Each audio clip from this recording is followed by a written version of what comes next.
Class 11th chemistry exam 2024 chapter 2 परमाणु संरचना महत्वपूर्ण प्रश्न जो परीक्षा में पूछे जाएंगे। प्रश्न हमारा है, प्रथम प्रश्न है, परमाणु संख्या किसे कहते हैं? या परमाणु संख्या से आप क्या समझते हैं? अगला प्रश्न है, समस्थानिक एवं संभारिक से आप क्या समझते हैं? प्रश्न महत्वपूर्ण प्रश्न है, परीक्षा में कई बार पूछा गया है। अगला प्रश्न है, रदरफोर्ड का मॉडल एवं उसकी सीमाएं लिखिए। प्रश्न आपको कई बार पेपर में पूछा जाता है। अगला प्रश्न है, डी ब्रोगली समीकरण क्या है, समझाइए।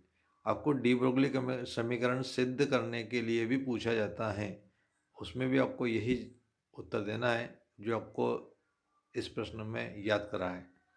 हाइजेनबर्ग का अनिश्चितता सिद्धांत से आप क्या समझते हैं?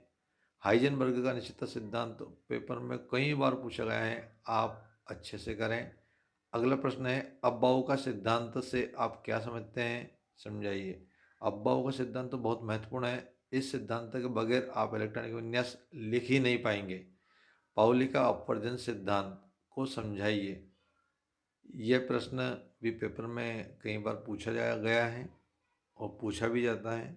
अगला प्रश्न है, हुंड का अधिकतम बहुलता का नियम से आप क्या समझते हैं, समझाइए। ये प्रश्न हुंड के नियम लिखिए, इस प्रकार से पूछा जाता है।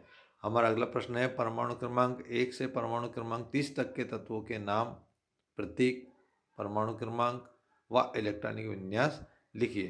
प्रश्न बहुत महत्वपूर्ण है, ये प्रश्न पूछा ही जाता पेपर में और कई बार पूछा गया है, इसलिए आप इस प्रश्न को बिल्कुल भी छोड़ें ना। अगला प्रश्न है, क्वांटम संख्या किसे कहते हैं, यह कितने प्रकार की होती है, वर्णन कीजिए।